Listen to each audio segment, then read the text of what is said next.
ബംഗളൂരു ദുരന്തത്തിന് ഉത്തരവാദി IPL ടീമായ റോയൽ ചലഞ്ചേഴ്സ് ബംഗളൂരു ആണെന്ന് സെൻട്രൽ അഡ്മിനിസ്ട്രേറ്റീവ് ട്രൈബ്യൂണൽ. പോലീസ് അനുമതിയില്ലാതെ വിജയാഘോഷം പ്രഖ്യാപിച്ചതിനെ ട്രൈബ്യൂണൽ വിമർശിച്ചു. അനുമതിയില്ലാതെ എത്തിയ ആൾക്കൂട്ടത്തെ നിയന്ത്രിക്കാൻ പോലീസിന് മാന്ത്രിക വിദ്യയില്ലെന്നും SIT പറയുന്നു. ശ്രീജിത്ത് ബാലകൃഷ്ണനാണ് വിവരങ്ങൾ നൽകാൻ നമുക്കൊപ്പം ചേരുന്നത്. ശ്രീജിത്ത്, പൂർണ്ണമായും IPL ടീമായിട്ടുള്ള റോയൽ ചലഞ്ചേഴ്സ് ബംഗളൂരുവിന്റെ തലയിലേക്ക് ഈ ദുരന്തത്തിന്റെ ഉത്തരവാദിത്തം അടിച്ചേൽപ്പിക്കുകയാണോ സെൻട്രൽ അഡ്മിനിസ്ട്രേറ്റീവ് ട്രൈബ്യൂണൽ ചെയ്യുന്നത്? പോലീസ് അവിടെ നിഷ്ക്രിയമായി പോയി, ഇന്റലിജൻസ് ഉൾപ്പെടെ കൃത്യമായി പ്രവർത്തിച്ചില്ല എന്നുള്ളത് വ്യക്തമായിരുന്നില്ലേ? ബിനിൽ, തീർച്ചയായും നമുക്കറിയാവുന്നതാണ്, വലിയ അപകടമാണ് ബംഗളൂരിൽ ഉണ്ടായത്. ജൂൺ 4-ന് ഒരുപക്ഷെ രാജ്യത്ത് തന്നെ നടുക്കിയ വലിയൊരു ആഘോഷം പിന്നീട് വലിയ ദുരന്തമായി മാറുന്നു. അതിൽ RCBയും പോലീസും കർണാടക സർക്കാരും എല്ലാം ഉത്തരവാദികളാണ് എന്നാണ് പൊതുവിൽ നമുക്ക് ബോധ്യപ്പെട്ട കാര്യം. പക്ഷേ ഇപ്പോൾ അങ്ങനെയല്ല കാര്യങ്ങൾ പുറത്തു വരുന്നത്. ഇതിൽ പോലീസിന് യാതൊരുവിധ മാന്ത്രിക വിദ്യയുമില്ല, പോലീസിന് ഒന്നും ചെയ്യാൻ കഴിയുന്ന അന്തരീക്ഷമല്ല ഉള്ളത് എന്നാണ് അഡ്മിനിസ്ട്രേറ്റീവ് ട്രൈബ്യൂണൽ, സെൻട്രൽ അഡ്മിനിസ്ട്രേറ്റീവ് ട്രൈബ്യൂണലാണ് ഈ ഒരു നിർദ്ദേശം, ഈ ഒരു ഉത്തരവ് പോലെ ഒരു പുറപ്പെടുവിച്ചിട്ടുള്ളത്.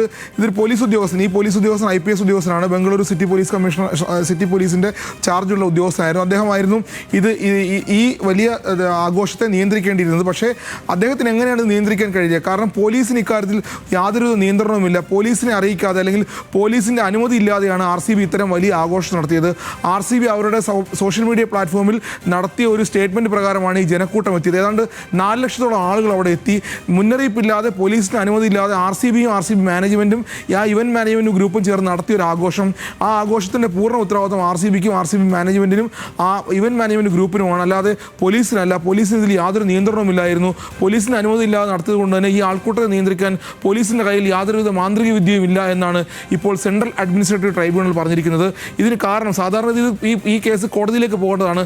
സെൻട്രൽ അഡ്മിനിസ്ട്രേറ്റീവ് ട്രൈബ്യൂണൽ ഇത് പറയാനുള്ള കാരണം, ഈ വികാസ് കുമാർ എന്ന് പറയുന്ന പോലീസ് ഉദ്യോഗസ്ഥൻ, IPS ഉദ്യോഗസ്ഥൻ, അദ്ദേഹത്തെ അന്വേഷണ വിധേയമായി കർണാടക സർക്കാർ സസ്പെൻഡ് ചെയ്തിരുന്നു. ഈ അപകടത്തിൻ്റെ ഉത്തരവാദി അദ്ദേഹമാണെന്ന് പറഞ്ഞുകൊണ്ട്. അപ്പോൾ അദ്ദേഹം സ്വാഭാവികമായും സെൻട്രൽ അഡ്മിനിസ്ട്രേറ്റീവ് ട്രൈബ്യൂണലിൽ ഹർജി നൽകി. അതുകൊണ്ടാണ് അഡ്മിനിസ്ട്രേറ്റീവ് ട്രൈബ്യൂണൽ ഈ കേസ് എടുക്കുന്നത്.